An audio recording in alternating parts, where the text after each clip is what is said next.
देखो कल लास्ट के अंदर पढ़ा था हमने माध्यिका केंद्र, मीडियन सेंटर या केंद्रक या गुरुत्व केंद्र। क्या होता है? त्रिभुज की तीनों माध्यिकाओं का प्रतिच्छेद बिंदु क्या कहलाएगा? माध्यिका केंद्र। और माध्यिका क्या होती है? किसी शीर्ष से सामने वाली भुजा के मध्य बिंदु को मिलाने वाली रेखा क्या कहलाएगी? माध्यिका। और तीनों शीर्षों से सामने वाली भुजाओं के मध्य बिंदुओं को मिलाने पर तीनों जिस बिंदु पर काटती हैं ये क्या कहलाता है? माध्यिका केंद्र। सबसे ज्यादा क्वेश्चन इसी से बनते हैं। अब ध्यान रखना, माध्यिका केंद्र जो है या केंद्रक जो है किसी भी माध्यिका को 2:1 के अनुपात में विभाजित करता है। किस अनुपात में? 2:1 के अनुपात में विभाजित करता है। तो ये बात ध्यान रखोगे, केंद्रक जो है वो माध्यिका को किस अनुपात में विभाजित करेगा? 2:1 के अनुपात में। मतलब बड़ा हिस्सा है वो किधर होगा? शीर्ष की तरफ। और छोटा हिस्सा है वो किधर होगा? भुजा की तरफ। जैसे आपको दे दिया कि किसी त्रिभुज की एक माध्यिका 9 सेंटीमीटर है, तो इसका बड़ा हिस्सा क्या होगा? या केंद्रक जो है वो उसको कितने कितने भागों में विभाजित करेगा? तो किस अनुपात में करेगा? 2:1 में। तो 9 को 2:1 में बांटेंगे तो टोटल का भाग 3 × 9, 3 को 2 से गुणा किया 6, 3 को 1 से गुणा किया 3 सेंटीमीटर। तो बड़ा हिस्सा है वो किधर होगा? शीर्ष की तरफ। छोटा हिस्सा किधर होगा? भुजा की तरफ। आगे बात समझ में? ये एक त्रिभुज है, इसका क्षेत्रफल जो है वो मान लो 60 वर्ग सेंटीमीटर है। कितना है? 60 है। अब एक माध्यिका खींच दी इसमें,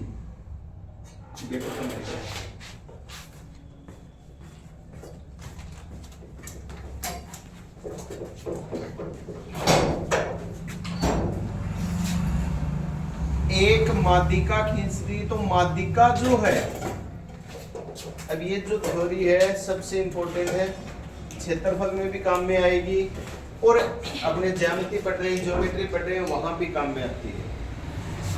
पूरे का क्षेत्रफल 60 है, एक माध्यिका खींचेंगे तो कितने हिस्से बने? 2 बनेगा। तो ध्यान रखना, एक माध्यिका त्रिभुज को 2 बराबर क्षेत्रफल वाले भागों में बांटती है, 2 बराबर क्षेत्रफल वाले 2 त्रिभुजों में विभाजित करती है। तो इसका कितना होगा?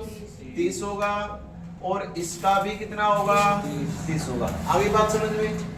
जैसे ये एक त्रिभुज है, ये केंद्रक है, अगर तीनों शीर्षों को इस केंद्रक से मिला दिया जाए तो कितने त्रिभुज बने? 3 त्रिभुज बनेगा। तीनों क्षेत्रफल में बराबर रहेंगे।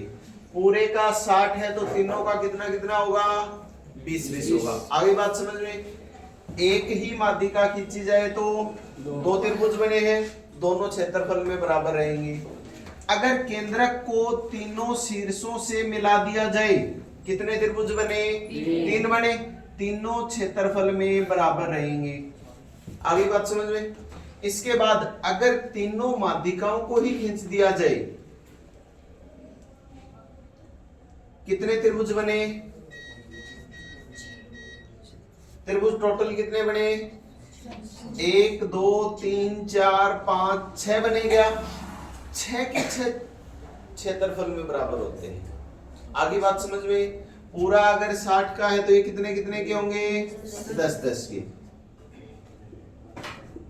तो माध्यिका जो है वो किसी भी त्रिभुज को क्षेत्रफल की दृष्टि से बराबर भागों में विभाजित करती है। कर लोगे ये चीजें? अगर एक ही माध्यिका दे रखी है तो 2 त्रिभुज बनेंगे, दोनों का क्षेत्रफल क्या होगा? बराबर होगा। अगर केंद्रक को तीनों शीर्षों से मिलाया जाए तो 3 त्रिभुज बनेंगे, तीनों क्षेत्रफल में बराबर रहेंगे। इसी प्रकार अगर तीनों माध्यिकाओं को ही खींच दिया जाए तो टोटल 6 त्रिभुज बनेंगे और 6 के 6 क्षेत्रफल में क्या होंगे? बराबर होंगे। तो लिखेंगे कल कितना किया था? माध्यिका केंद्र की परिभाषा लिखवा दी थी। इसके बाद लिखेंगे त्रिभुज में माध्यिका केंद्र, माध्यिका केंद्र माध्यिका केंद्र माध्यिका को 2:1 के अनुपात में विभाजित करता है। माध्यिका केंद्र माध्यिका को 2:1 के अनुपात में विभाजित करता है। अब माध्यिका केंद्र को केंद्रक भी बोल सकते हैं, ठीक है। तो आप ये भी कह सकते हो कि केंद्रक माध्यिका को 2:1 के अनुपात में विभाजित करता है। अगर ये बात और लिखना चाहो कि बड़ा हिस्सा शीर्ष की तरफ होता है और छोटा हिस्सा भुजा की तरफ होता है। बड़ा हिस्सा शीर्ष की तरफ होता है और छोटा हिस्सा भुजा की तरफ होता है।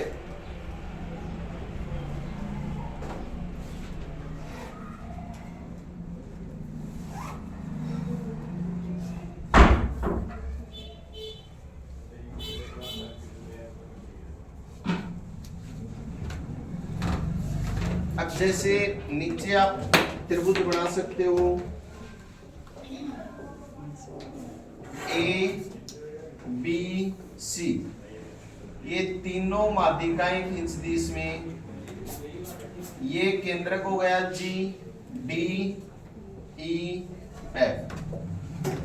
अभी मैंने क्या लिखवाया है, केंद्रक जो है या माध्यिका केंद्र जो है वो किसी भी माध्यिका को किस अनुपात में विभाजित करेगा, 2:1 की। ये माध्यिका है तो इसमें एजी अनुपात जीडी कितना होगा, 2:1। इसी प्रकार ये दूसरी माध्यिका है, इसमें बीजी अनुपात जीई कितना होगा, 2:1। इसी प्रकार तीसरी माध्यिका है सीजी अनुपात जीएफ, अनुपात क्या होगा सभी का 2:1। नीचे डायग्राम बना दो और अनुपात लिख लो। ये 9:30 पहुंचा करो, हॉस्टल वाले हैं ये तो 9:30 पहुंचा करो टाइम पर।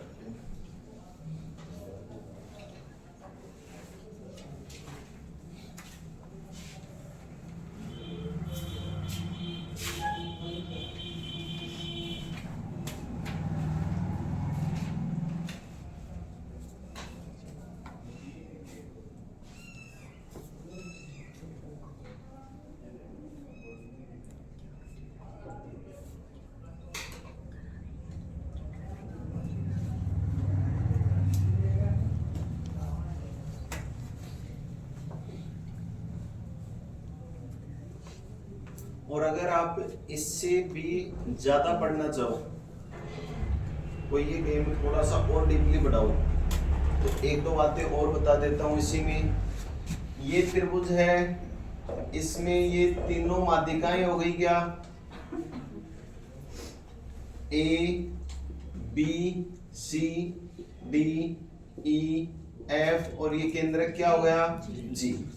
केंद्रक जो है वो किसी भी माध्यिका को किस अनुपात में विभाजित करेगा, 2:1 के। अगर इन दोनों बिंदुओं को आपस में मिला दिया जाए, मान लो यहां बिंदु आ गया H, तो आपसे और भी एडवांस अगर आप तैयारी करना चाहो तो इनका अनुपात पूछे, AH अनुपात HG, तो ये होता है 3:1। ये जो अनुपात होगा ये क्या होगा, 3:1। अगर और भी आप करना चाहो तो ये याद रखना चाहो तो रख सकते हो, बाकी आपके लेवल तक नहीं पूछा जाएगा, ठीक है। ग्रेजुएशन लेवल पर जो भी एग्जाम होते हैं उनमें ये चीजें पूछ सकता है। आपके लेवल तक तो ये चीज ही याद रखनी है कि केंद्रक जो है वो माध्यिका को किस अनुपात में विभाजित करता है, 2:1 के अनुपात में विभाजित करता है। इसके बाद लिखेंगे माध्यिका क्या हो रहा है, माध्यिका त्रिभुज को क्षेत्रफल की दृष्टि से माध्यिका त्रिभुज को क्षेत्रफल की दृष्टि से दो बराबर भागों में विभाजित करती है, दो बराबर भागों में विभाजित करती है। उसके बाद सबसे पहले ये डायग्राम बनाएंगे, इसका क्षेत्रफल लिख दो 60 वर्ग सेंटीमीटर। सबसे पहले ये बना दो मूल त्रिभुज। इसके बाद दूसरा ये बनाओगे, ये एक माध्यिका खींची तो वो बराबर बराबर है, दो भागों में विभाजित करेगी क्षेत्रफल की दृष्टि से। तो उसके बाद उसी के आगे बनाते जाना। ये माध्यिका है तो दोनों का क्षेत्रफल क्या रहेगा, बराबर रहेगा। बना दिया। इसके बाद तीसरा ये बना दो, ये अगर केंद्रक है पूरे का 60 है तो इन तीनों का क्या रहेगा, 20-20 बराबर बराबर रहेगा। अगर केंद्रक को तीनों शीर्षों से मिला दिया जाए तो जो तीन त्रिभुज बनेंगे, तीनों त्रिभुजों का क्षेत्रफल क्या रहेगा, बराबर रहेगा।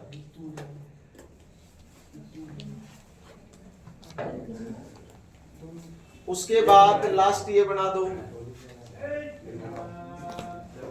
ये बना दो।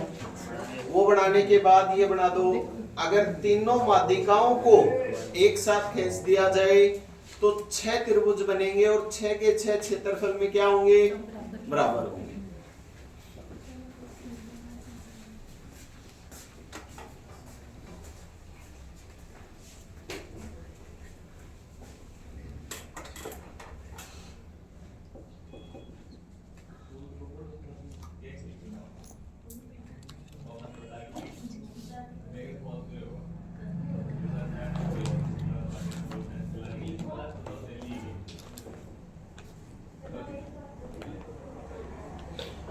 अब एक चीज देखो, ये पूरा मूल त्रिभुज है।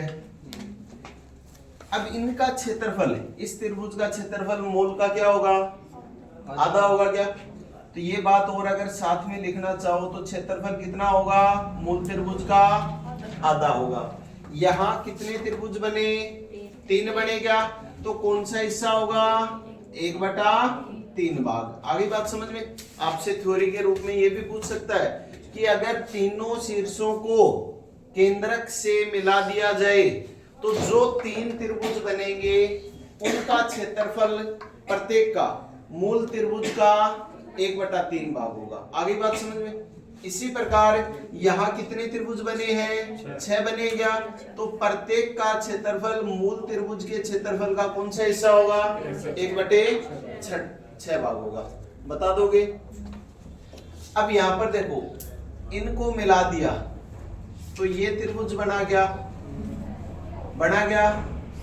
ये जो त्रिभुज होगा ये मूल त्रिभुज का 1/12 भाग होगा। और भी एडवांस पढ़ना चाहूंगा।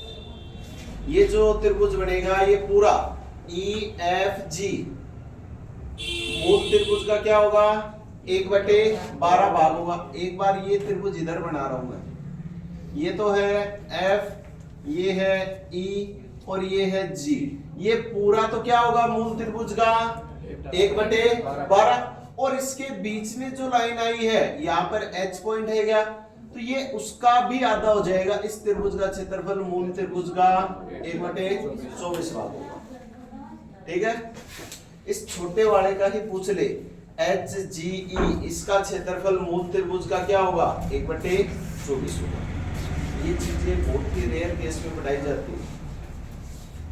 तो इन चीजों का अगर आप एक्स्ट्रा नॉलेज लेना चाहते हो तो एक्स्ट्रा पढ़ सकते हो, बाकी आपके लेवल तक यहाँ तक ही आएगा। ठीक है। 2:1 वाला याद रखो, हो जाएगा। अभी तक चारों के अंदर पढ़े हमने, अलग अलग त्रिभुज भी पढ़े हैं।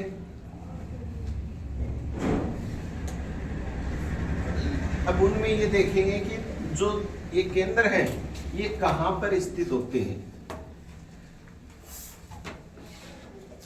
कोणों के आधार पर त्रिभुज कितने प्रकार के होते हैं, 3 प्रकार के होते हैं क्या, कौन कौन से, न्यूनकोण त्रिभुज, समकोण त्रिभुज और अधिक कोण त्रिभुज।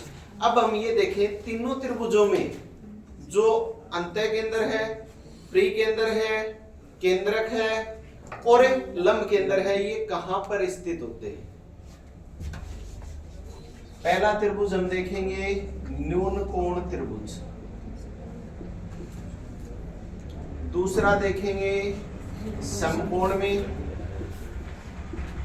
और तीसरा देखेंगे अधिक कोण त्रिभुज में। न्यून कोण त्रिभुज क्या होता है भाई? वह त्रिभुज जिसमें तीनों के तीनों कोण 90 डिग्री से छोटे छोटे हों, वो त्रिभुज कौन सा त्रिभुज कहलाएगा? न्यून कोण त्रिभुज। समकोण त्रिभुज कौन सा होगा? वह त्रिभुज जिसमें कोई भी एक कोण क्या हो? 90 डिग्री का हो, कौन सा त्रिभुज होगा? समकोण। उसके बाद अधिक कोण त्रिभुज कौन सा होगा? वह त्रिभुज जिसमें कोई भी एक कोण 90 से बड़ा हो, शेष दो कोण 90 से छोटे छोटे हो, न्यून कोण हो। तो सबसे पहले हम ये देखेंगे अंतः केंद्र जो है वो कहाँ स्थित होता है इन तीनों त्रिभुजों में। और अंतः केंद्र पढ़ाया उस टाइम पे सबसे पहले मैंने क्या बताया था? त्रिभुज के अंदर बने वर्त का केंद्र क्या कहलाता है? अंतः केंद्र। और अंतः केंद्र बनता कैसे है? तीनों शीर्षों के कोण अर्धकों का प्रतिच्छेद बिंदु क्या होता है? अंतः केंद्र। और एक बात और लिखवाई थी कि अंतः केंद्र हमेशा त्रिभुज के अंदर ही स्थित होता है। तो अंतः केंद्र हमेशा कहां होगा? त्रिभुज के अंदर। जैसे न्यून कोण त्रिभुज है, यानी तीनों कोण 90 से छोटे छोटे हैं। कोण अर्धकों का प्रतिच्छेद बिंदु, इस कोण का आधा आधा किया और खींच दी ये लाइन, इस कोण का आधा किया ये लाइन खींच दी, और इसी प्रकार इस कोण का अर्धक खींचा, तो जो तीनों अर्धकों का प्रतिच्छेद बिंदु आया ये क्या कहलाएगा? अंतः केंद्र। और अंतः केंद्र कहां आया? त्रिभुज के अंदर। आगे बात समझ में? इसी प्रकार हम देखें समकोण त्रिभुज में, इस कोण का आधा खींचेंगे तो ये आएगा क्या? इसी प्रकार इसका आधा खींचेंगे तो यहां से आएगा, और इसका आधा खींचा तो यहां से आया। तो अंतः केंद्र कहां आया? त्रिभुज के अंदर। इसी प्रकार अधिक कोण त्रिभुज में कोण अर्धकों का प्रतिच्छेद बिंदु निकालना हमें, इसका आधा खींचेंगे बिल्कुल बीच से, इसका आधा खींचा बिल्कुल बीच से आएगा ऐसे, और इसी प्रकार इस कोण का आधा खींचेंगे यहां से जाएगा। तो तीनों त्रिभुजों में अंतः केंद्र कहां स्थित होता है? अंदर स्थित होता है। तो ये बात ध्यान रखोगे, कोई भी त्रिभुज दिया जाए आपसे, अगर ये पूछ ले कि इनका अंतः केंद्र है वो कहां होगा? अंदर ही स्थित होगा।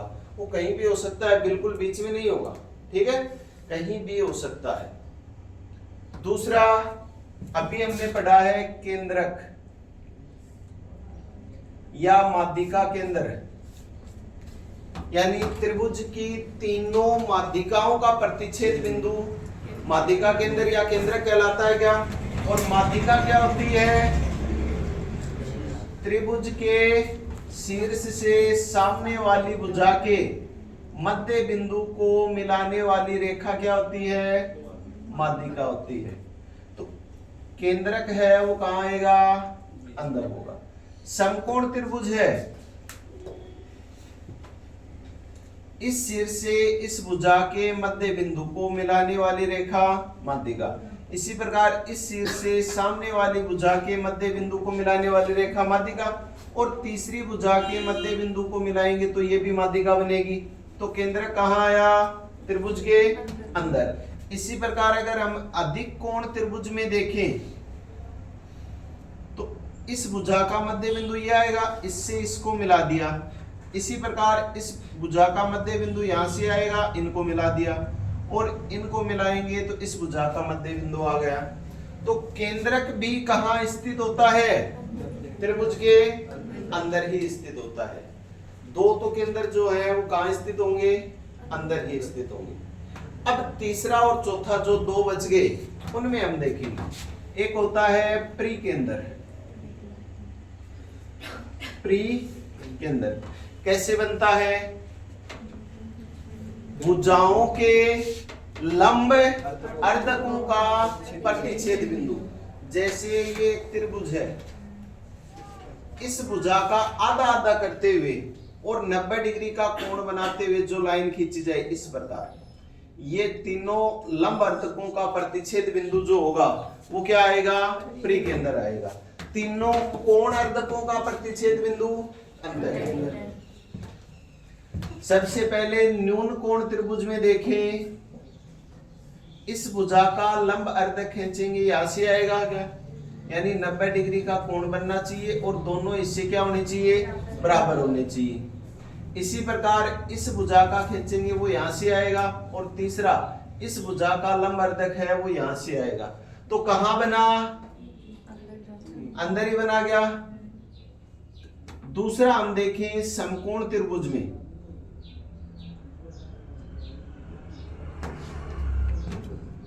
सबसे पहले इस भुजा का लंब अर्धक खींचेंगे।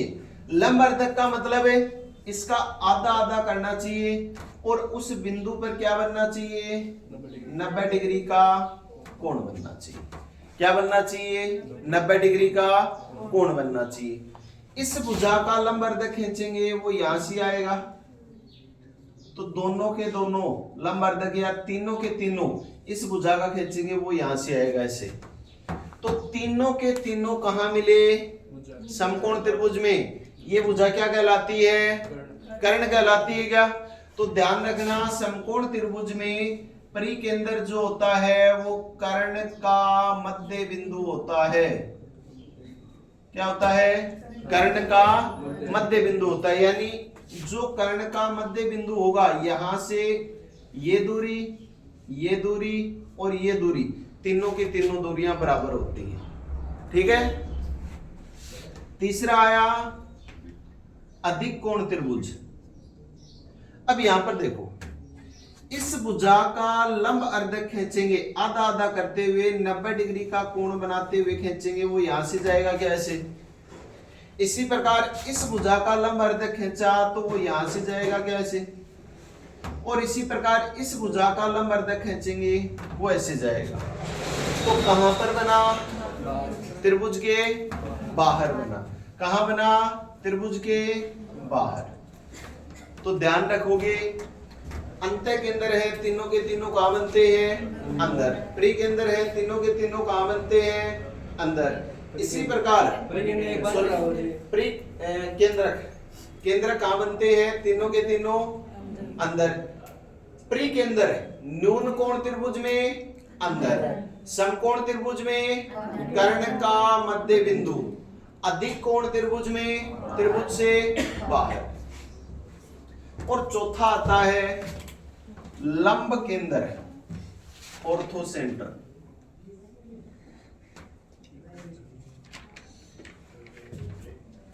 लंब केंद्र बनता कैसे है, त्रिभुज के शीर्ष लंबों का प्रतिच्छेद बिंदु, यानी शीर्ष से सामने वाली भुजा पर जो लंब डाला जाए और तीनों शीर्ष लंब जिस बिंदु पर काटेंगे, वो जो प्रतिच्छेद बिंदु आएगा, इंटरसेक्टिंग पॉइंट आएगा, वो क्या कहलाएगा, लंब केंद्र। न्यून कोण त्रिभुज है, यानी इस शीर्ष से सामने वाली भुजा पर लंब डाला जाए, वो क्या होगा, शीर्ष लंब। और तीनों शीर्ष लंबों का प्रतिच्छेद बिंदु है, वो क्या आएगा, लंब केंद्र। एक बात बताओ, ये जो शीर्ष लंब है सामने वाली भुजा के मध्य बिंदु पर मिलते हैं या नहीं मिलते, कोई गारंटी नहीं है, मिल भी सकते हैं, नहीं भी मिल सकते। इसी प्रकार ये कोण का आधा आधा करते हैं या नहीं करते, कोई गारंटी नहीं है, कोण अर्धक भी कर भी सकते हैं, नहीं भी कर सकते। ठीक है। समकोण त्रिभुज में अब यहां ध्यान देना, इस शीर्ष से या 90 डिग्री का कोण बनता है क्या, इस भुजा पर लंब डालेंगे तो यही लाइन आएगी क्या, 90 डिग्री का कोण तो यहीं पे बनेगा। दूसरा, इस शीर्ष से इस भुजा पर लंब डाला जाएगा तो यही लाइन आएगी क्या, दोनों कहां पर काटेंगे, समकोण वाले शीर्ष पर। इसी प्रकार अगर हम इस भुजा पर, इस शीर्ष से इस भुजा पर लंब डालें तो वो भी यहीं से जाएगा। तो तीनों के तीनों शीर्ष लंब किस बिंदु पर मिले? समकोण वाले शीर्ष पर। कहां पर मिलेंगे? जहां पर 90 डिग्री का कोण बनता है वहां मिलेंगे। तो जहां समकोण होता है या 90 डिग्री का कोण होता है उस शीर्ष पर क्या होता है? लंब केंद्र होता है। तीसरा, अधिक कोण त्रिभुज। अधिक कोण त्रिभुज में देखें तो इस शीर्ष से इस भुजा पर लंब डालेंगे तो 90 डिग्री का कोण बनेगा, वही तो शीर्ष लंब होगा। यानी इस भुजा को आगे बढ़ाएंगे तो यहां पर 90 का कोण बनेगा, यानी शीर्ष लंब ये होगा। इसी प्रकार इस भुजा पर, इस शीर्ष से इस भुजा पर लंब डालेंगे तो वो 90 डिग्री का कोण यहां से बनेगा ऐसे। तो प्रतिच्छेद बिंदु कहां आएगा? त्रिभुज से बाहर। इसी प्रकार इस शीर्ष से इस भुजा पर लंब डालेंगे तो वो ये बन जाएगा और इनको पीछे बढ़ाएंगे तो यहां तीनों के तीनों काटेंगे। तो अधिक कोण त्रिभुज में परिकेंद्र और लंब केंद्र कहां होते हैं? बाहर होते हैं। समकोण त्रिभुज में परिकेंद्र तो कहां होता है? कर्ण का मध्य बिंदु। लंब केंद्र कहां होता है? समकोण वाले शीर्ष पर। इनके अलावा सभी में जो भी केंद्र बच गए त्रिभुज के अंदर ही स्थित होते हैं। यानी ये 4 याद रख लो, बाकी सारी कंडीशन में त्रिभुज के अंदर ही स्थित है। आगे समझ में? उतार दिखाई नहीं दे रहा? इसको थोड़ा सा इधर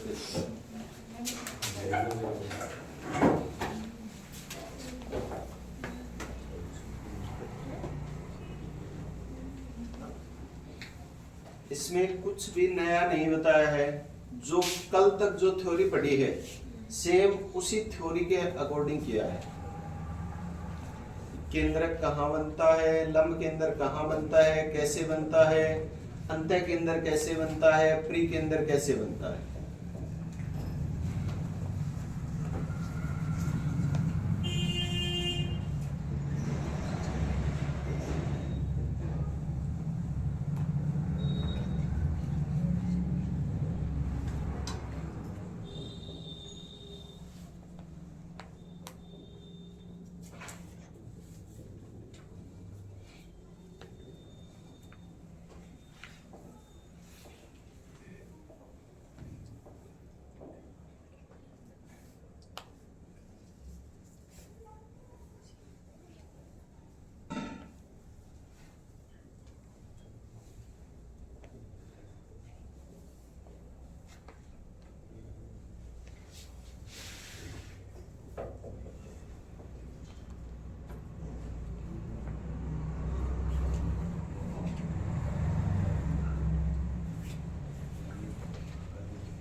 समकोण त्रिभुज वाला है ना, इन दोनों लिख दे, बाकी तो कोई दिक्कत नहीं।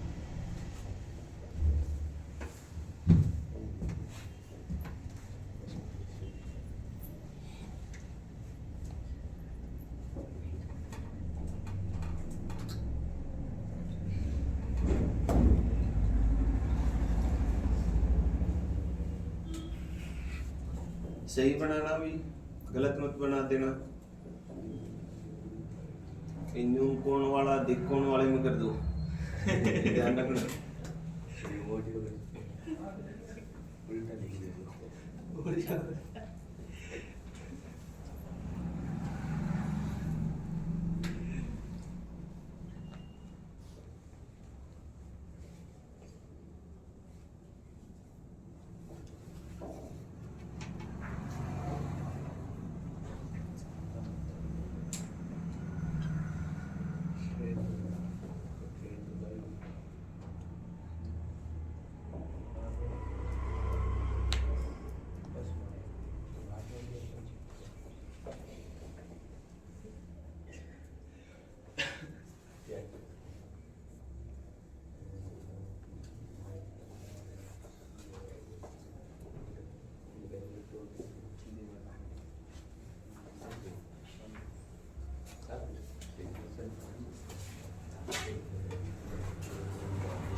कर लिया।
देखा माओगी पढ़ना तो है नहीं, तेरे को पढ़ने से तो मतलब है नहीं, पढ़ने से मतलब हो तो 9:30 बजे पहुंच जाए। तो 8:30 कल किसी का नहीं है, ठीक है तो हो गया।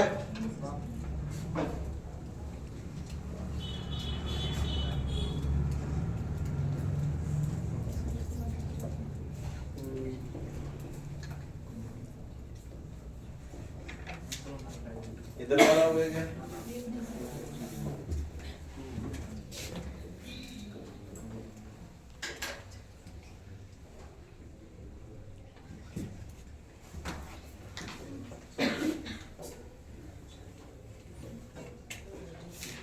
अगर हम समबाहु त्रिभुज की बात करें, कौन सी त्रिभुज की? समबाहु त्रिभुज की, यानी जिसमें तीनों भुजाएं क्या होती हैं? बराबर होती हैं, तीनों कोण भी क्या होते हैं? बराबर होते हैं। और कितने कितने डिग्री के होते हैं? 60। तीनों का योग 180 होता है ना, तीनों बराबर होंगे तो 60 डिग्री के। तो समबाहु त्रिभुज जो होता है उसमें चारों केंद्र जो होते हैं वो समपाती होते हैं, मतलब एक ही जगह स्थित होते हैं। ठीक है, हो गया। तो ये बात ध्यान रखना, भी समबाहु त्रिभुज होगा तो उसमें चारों केंद्र हैं वो एक ही जगह स्थित होते हैं, यानी समबाहु त्रिभुज जो होगा उसमें तीनों की तीनों भुजाएं बराबर होंगी क्या? और भुजाएं बराबर होंगी तो देखो ये कोण कितने का है? 60 का है क्या? और 60 का आधा आधा करेंगे तो 30 का बनेगा क्या? और 30 का बनेगा तो वो सामने वाली भुजा के मध्य बिंदु पर मिलेगा या नहीं मिलेगा? कोण अर्धक जो करते हैं वो सामने वाली भुजा के मध्य बिंदु पर ही मिलता है। ठीक है, अब यहाँ पर समबाहु त्रिभुज में इस कोण का आधा करेंगे वो ये आएगा, इसी प्रकार इस कोण का आधा किया तो ये आ गया। तो समबाहु त्रिभुज में ध्यान रखना ये जो कोण है अर्धक करेंगे तो कितने कितने के बनेंगे? 30 के, और 30 के बनेंगे तो वो सामने वाली भुजा के मध्य बिंदु पर ही मिलेंगे। कहां पर मिलेंगे? मध्य बिंदु पर, और मध्य बिंदु पर मिलेंगे तो ये माध्यिका भी बन जाएगी। इसी प्रकार ये जो भुजा आएगी ये सामने वाली भुजा के ऊपर 90 डिग्री का कोण भी बनाएगी, यानी इस भुजा को बराबर बराबर बांटेगी और 90 डिग्री का कोण बनाएगी, तो लंब अर्धक भी हो गई क्या? और शीर्ष से सामने वाली भुजा पर लंब भी हो गया, शीर्ष लंब भी हो गया। तो समबाहु त्रिभुज में चारों के चारों केंद्र हैं वो एक ही जगह स्थित होते हैं। तो ये बात और लिख लो, नीचे नोट लगा के लिखेंगे। समबाहु त्रिभुज में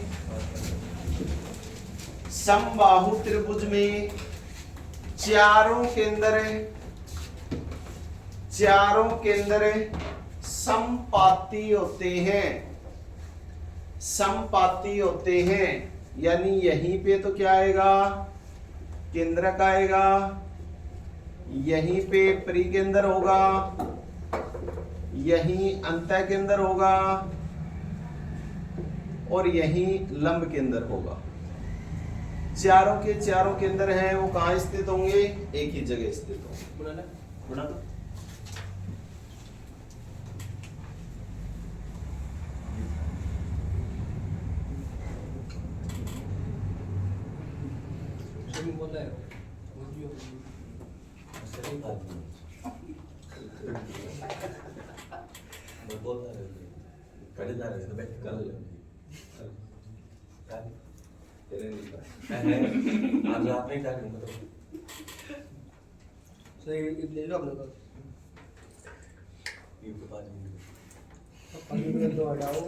देखो तो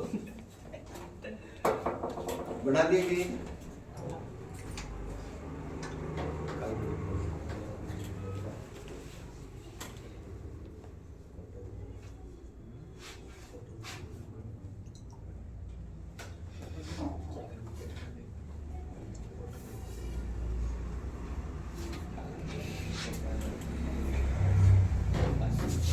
अब अगर हमें थोड़े से क्वेश्चन करेंगे एक बार, जो थ्योरी पढ़ी है ना एक क्लास में, अब तक जो थ्योरी पढ़ी है उसकी क्वेश्चन करेंगे। आज स्टार्ट करेंगे, कुछ कल करेंगे, उसके बाद आगे की थ्योरी पढ़ेंगे। लिखेंगे क्वेश्चन।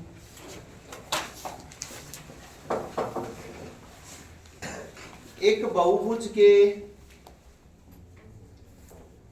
बहुभुज के अंतः तथा बाह्य कोणों का अंतर, एक बहुभुज के अंतः तथा बाह्य कोणों का अंतर 60 डिग्री है। 60 डिग्री है तो बहुभुज में भुजाओं की संख्या कितनी होगी? बहुभुज में भुजाओं की संख्या कितनी होगी?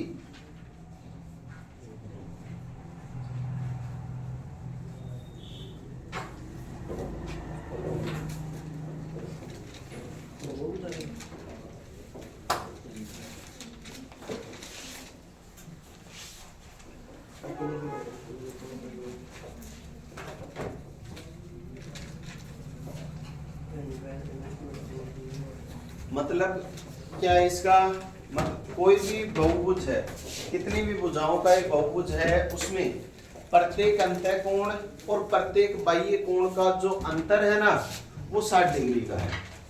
दोनों का अंतर 60 डिग्री का है तो प्रत्येक अंतः कोण और प्रत्येक बाह्य कोण का अंतर निकाल दो। प्रत्येक अंतः कोण कैसे निकालते हैं?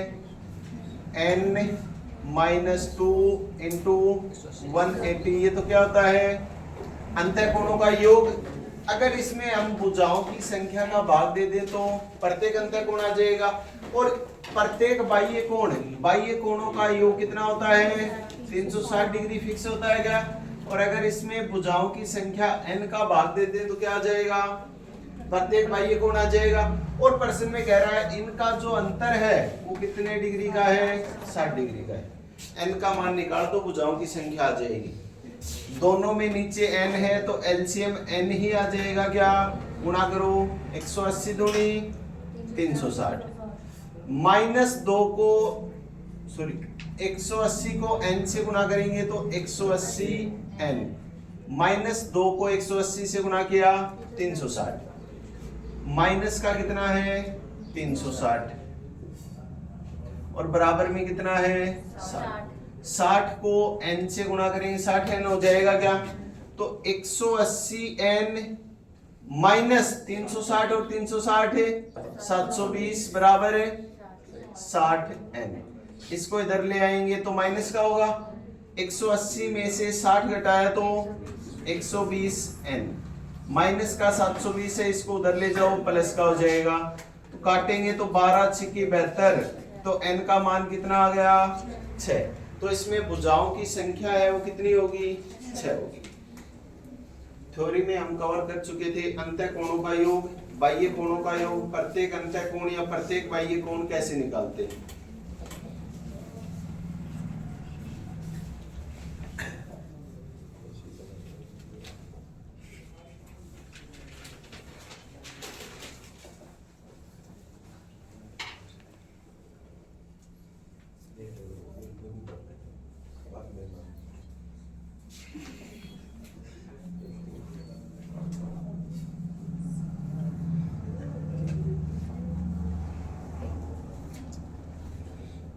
लिखेंगे एक सरल रेखा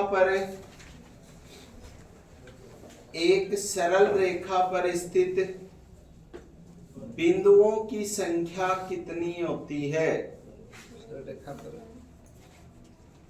एक सरल रेखा पर स्थित बिंदुओं की संख्या कितनी होती है?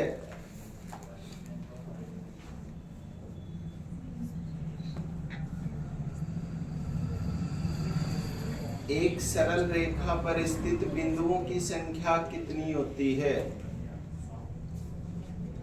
कितनी होती है? एक सरल रेखा पर, एक लाइन के ऊपर कितने बिंदु होते हैं?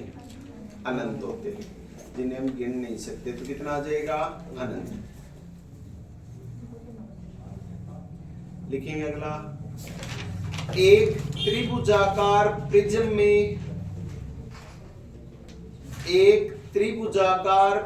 में कितने शीर्ष होते हैं? एक त्रिभुजाकार प्रिज्म में कितने शीर्ष होते हैं? अब सबसे पहले तो हम ये देखें कि प्रिज्म कहते किसे हैं। प्रिज्म कहते किसे हैं, ये बताओ कितने होंगे? 5। देखो प्रिज्म ऐसी आकृति जिसमें ऊपर का हिस्सा और नीचे का हिस्सा दोनों के दोनों सेम हो, वो आकृति क्या कहलाती है? प्रिज्म। जैसे हम बेलन की बात करें, सिलेंडर, इसमें ऊपर का हिस्सा वर्ताकार होता है क्या, और नीचे का हिस्सा भी वर्ताकार होता है क्या? दोनों हिस्से सेम होते हैं क्या? तो ये भी एक प्रिज्म का उदाहरण है। अब आपसे पूछ ले प्रिज्म के उदाहरण कौन कौन से होते हैं? जैसे हम पढ़ते हैं घनाभ, घनाभ में नीचे वाली जो सतह होती है वैसी ही सतह ऊपर वाली होती है क्या? दोनों सतह सेम होती है क्या? सेम होती है। ये सतह जो हो गई ऊपर वाली, और इसी प्रकार नीचे वाली जो सतह है दोनों सेम होंगी। और प्रत्येक सतह कैसी होती है? आयताकार। तो वह आकृति जिसमें ऊपर का हिस्सा और नीचे का हिस्सा बिल्कुल सेम हो, वो क्या कहलाएगी? प्रिज्म। तो अगर आपसे ये पूछे एक घनाभाकार या एक आयताकार प्रिज्म में कितने शीर्ष होते हैं? आयताकार प्रिज्म यानी नीचे का हिस्सा भी क्या होना चाहिए? आयताकार। ऊपर का हिस्सा भी क्या होना चाहिए? आयताकार। कितने शीर्ष होंगे? 1 2 3 4 और 4 शीर्ष नीचे। कितने होंगे? 8। तो घनाभ जो होता है वो भी एक प्रिज्म का उदाहरण होता है। बेलन जो होता है वो भी एक प्रिज्म का उदाहरण होता है। इसी प्रकार अगर हम घन की बात करें, घन और घनाभ में अंतर क्या है? घन में तो सारी की विमाई यानी लंबाई, चौड़ाई और ऊंचाई तीनों की तीनों क्या होती है? बराबर होती हैं। घनाभ में तीनों अलग अलग होती हैं। घन और घनाभ में अंतर इतना ही है। इसमें भी शीर्ष कितने होते हैं? 8। और त्रिभुजाकार प्रिज्म जो हम स्टार्ट से पढ़ते आ रहे हैं, हम केवल एक ही प्रिज्म पढ़ते आ रहे हैं कि ऊपर त्रिभुज बनाया, नीचे वापस त्रिभुज बना दिया, ये प्रिज्म ही पढ़ते आ रहे हैं इस टाइप से। ये तो पढ़ते आ रहे हैं। तो इसमें शीर्ष कितने हो गए? 1 2 3 4 5 और 6। तो कितने शीर्ष होते हैं? 6। पीछे वाला शीर्ष है, नीचे वाला जो है वो दिखाई नहीं देता है। ऊपर वाले तीनों देख सकते हैं, नीचे वाले 2 देख सकते हैं। तो आपको जो डायग्राम दिखेगा किताबों में बना हुआ, तो वो पीछे वाला शीर्ष दिखाई नहीं देगा। इस कारण 5 आ रहे थे। ठीक है। तो ऊपर का हिस्सा और नीचे का हिस्सा दोनों सेम रहे तो वो आकृति क्या कहलाएगी? प्रिज्म। तो प्रिज्म के उदाहरण त्रिभुजाकार प्रिज्म हो गया, बेलन हो गया, घनाभ हो गया और घन हो गया। आगे बात समझ में? आपसे क्वेश्चन ये भी पूछ सकता है, 4 ऑप्शन दे देगा, निम्न में से कौन सा प्रिज्म का उदाहरण नहीं है? घन, घनाभ, बेलन, शंकु। तो शंकु। क्योंकि शंकु जो होता है उसमें ऊपर का हिस्सा तो वर्ताकार होता है लेकिन नीचे का हिस्सा वर्ताकार नहीं होता है। ऊपर नीचे दोनों जो हिस्से होते हैं वो सेम नहीं होते। ठीक है, बता दोगे कितने शीर्ष होंगे? बाकी थ्योरी जो है इसको रिपीट करके आना।